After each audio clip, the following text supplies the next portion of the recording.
Rabbi shrah li sadri wa yassir li amri wahlul 'uqdatam min lisani yafqahu qawli. Allahumma nawwir qulubana bi nuri hidayatik kama nawwartal arda bi nuri syamsika abadan abada bi rahmatika ya arhamar rahimin. Amin ya rabbal alamin. Bersama-sama memanjatkan kita puji syukur kehadiran Allah Subhanahu wa ta'ala dengan mengucapkan Alhamdulillahi Rabbil Alamin, yang mana dengan semata-mata nikmat, taufik, hidayah serta pertolongan Allah lah sehingga dapatlah kita kembali berkumpul di tempat yang mulia ini. Mudah-mudahan perkumpulan kita ini perkumpulan yang diridhai Allah, dengan sebabnya Allah terima amal ibadah kita, Allah ampuni segala dosa-dosa kita, dosa kedua orang tua kita, dosa guru-guru kita, dosa jiran tetangga kita, dan dosa muslimin muslimah, dan Allah matikan kita dalam keadaan husnul khatimah, dikumpulkan bersama Rasulullah di dalam surganya Allah. Amin ya rabbal alamin.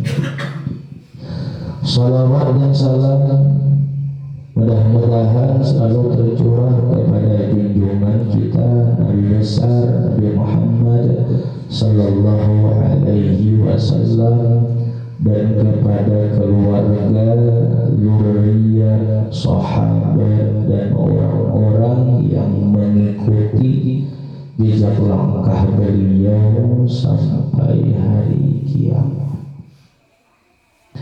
Hadirin wal hadirat yang dirahmati Allah, kita menyambung membaca kitab Tauhid halaman 5. Qala rahimahullahu ta'ala wa nafa'na bihi wa bi jami'i ulumihi fid dharaini amin. Jadinya wajiblah pula kita mengusahakan akal itu supaya dapat pengenalan yang sempurna dengan sehabis-habis usaha. Nah, ini semalam kita diberi Allah Ta'ala nikmat, seabdal nikmat, yaitu berupa akal yang sehat, akal yang baik. Diberi Allah Ta'ala kita ini kawa berpikir, pemikiran kita baik. Allah beri kita ini pemahaman, kawa memaham dengan baik. Nah, maka nikmat yang Allah beri kepada kita itu wajib kita syukuri semalam kita. Nah, yaitu dengan menuntut ilmu agama di antaranya. Jadi mempelajari ilmu agama, menuntut ilmu agama, nah itu termasuk daripada mensyukuri nikmat akal kita. Nah, makanya ada disebutkan di kitab, di antara niat menuntut ilmu yaitu mensyukuri nikmat akal. Nah, jadi menuntut ilmu karena menjunjung perintah Allah, menuntut ilmu karena melaksanakan perintahnya Rasulullah, menuntut ilmu karena mengharap ridha-Nya Allah. Nah, di antaranya niatnya lagi yaitu mensyukuri nikmat akal kita. Nah,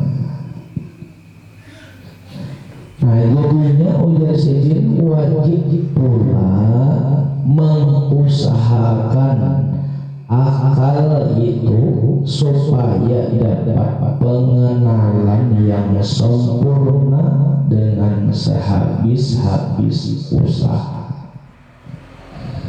seperti dengan cara belajar pada ulama-ulama dengan sungguh-sungguh dan dengan kitab-kitab dan muzakarah dan mutalaah di mana-mana masa. Jadi dengan cara yaitu belajar pada ulama-ulama, dengan cara membaca kitab. Kayak kita membaca kitab dan muzakarah, mengulang-ulang, mengingat-ingat yang sudah ini pelajaran ini sudah suah kita pelajari. Nah suah kita belajar, nah tetapi kita ulangi, kita buliki, nah muzakarah, mutalaah.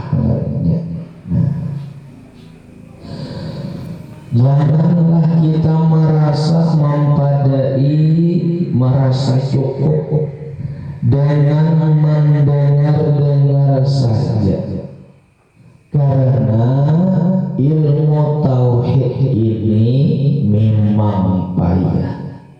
Nah, jangan merasa cukup dengan hanya sapandengar wara. Nah, tetapi hendaknya duduk kita beristilah mendengar atau membaca, mempelajari ilmu tauhid, yang mana ilmu tauhid ini biasanya memang payah nanti. Dan janganlah pula kita sayang membuang tempo dan harta buat ilmu.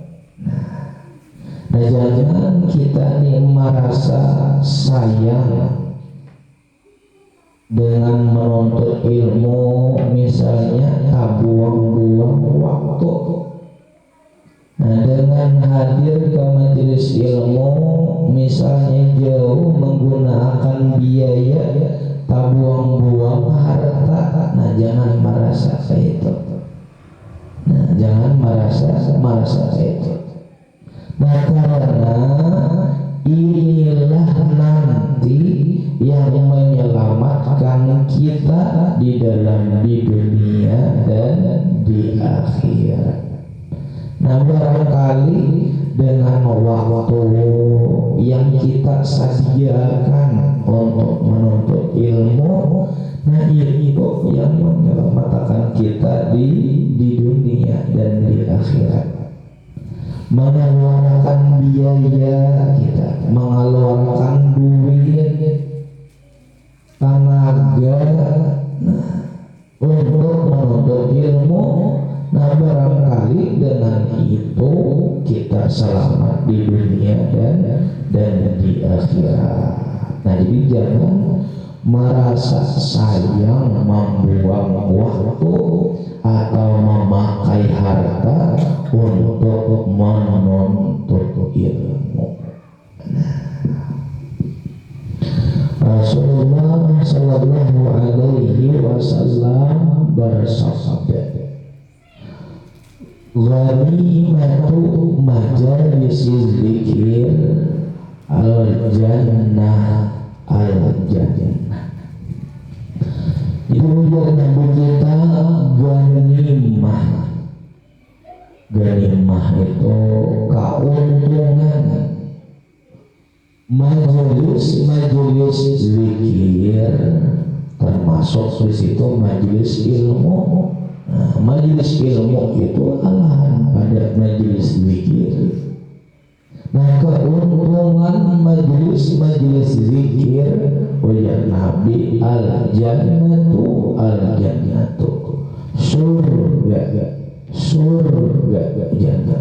Di dalam Islam perbuatan korupsi itu sepadan sama dengan istilah gulul atau penggelapan harta, riswah atau suap atau pengkhianatan terhadap amanah. Jadi korupsi adalah mengambil sesuatu yang bukan haknya dengan cara yang batil atau menyelewengkan amanah untuk kepentingan pribadi. Dalam Al-Quran Allah Ta'ala berfirman dalam surah Al-Baqarah yang artinya, dan janganlah sebagian kamu memakan harta sebagian yang lain di antara kamu dengan jalan yang batil. Nah, kemudian ada pula hadis dari Nabi SAW, ujar Nabi kita, barang siapa di antara kalian kami tugaskan untuk suatu pekerjaan, kemudian ia menyembunyikan sesuatu atau hasil tugas walau hanya jarum atau benang, maka itu adalah gulul yang akan ia bawa pada hari kiamat.